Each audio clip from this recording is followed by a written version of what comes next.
Time. It devours empires, erases names, and humbles kings.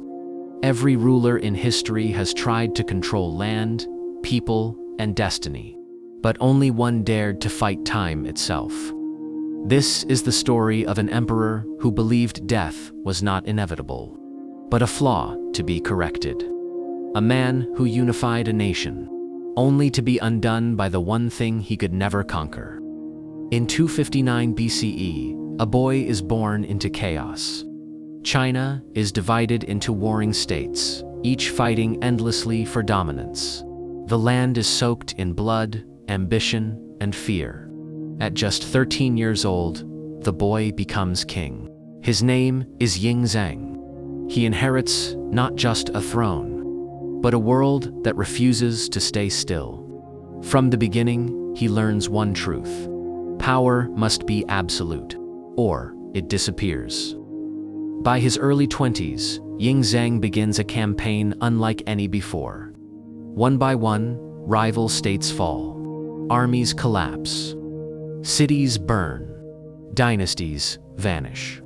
In 221 BCE, he does the impossible. China is unified for the first time, and Ying Zhang gives himself a new name: Qin Shi Huang, the first emperor. Not a king, not a ruler, but the beginning of something eternal.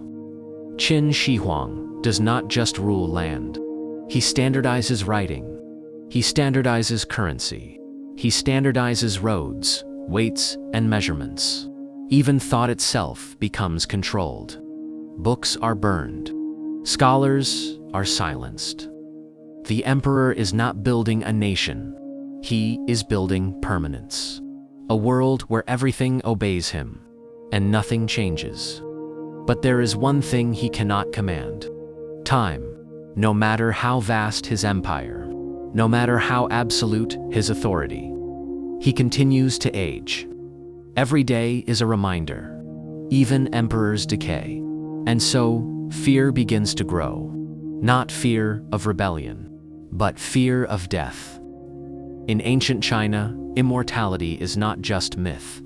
Alchemists speak of elixirs. Mystics whisper of islands where death does not exist. Legends promise eternal life to those powerful enough to claim it. Qin Shi Huang listens, and slowly, he becomes obsessed. This is where history changes. Qin Shi Huang does not accept death as natural. He declares war on it. Across his empire, he orders a search. Find the secret to immortality. No cost is too great. Alchemists are summoned. Expeditions are launched. The emperor is no longer conquering nations. He is trying to conquer time. Ships sail into unknown seas, searching for mythical lands. One mission is sent to find the legendary islands of immortals. They never return. But the emperor continues, because, to him, failure is not proof of impossibility.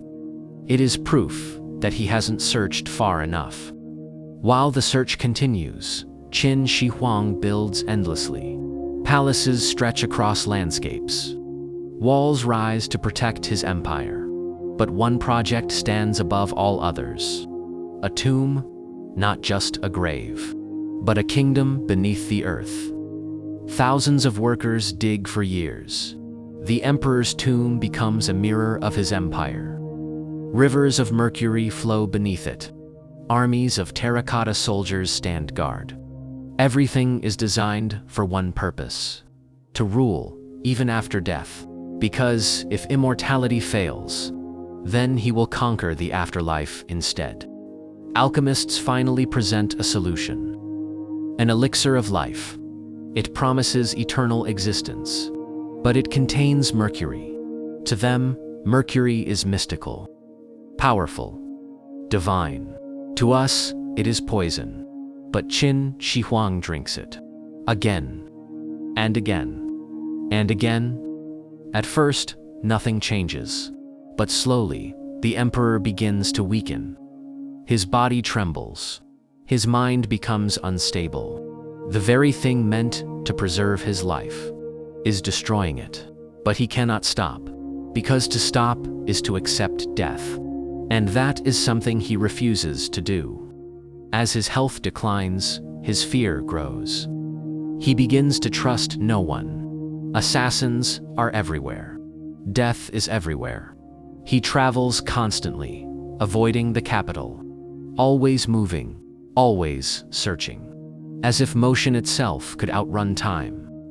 In 210 BCE, Qin Shi Huang sets out on another journey. Another search, another attempt to escape the inevitable. But this time, his body cannot keep up. The emperor who conquered nations cannot conquer himself. Somewhere along the road, far from his capital, Qin Shi Huang dies, not in battle, not in glory, but quietly. The man who declared war on time is defeated by it. His officials panic. If the empire learns the emperor is dead, chaos will follow. So they hide it. His body is placed in a carriage, rotting in silence, while orders continue to be issued in his name. Even in death, they try to pretend he still exists. It doesn't work. Within years, the empire begins to crumble. Rebellions rise. Power fractures. The dynasty he built collapses faster than it was created, because it was never truly stable. It was held together by one man, trying to outlive time itself.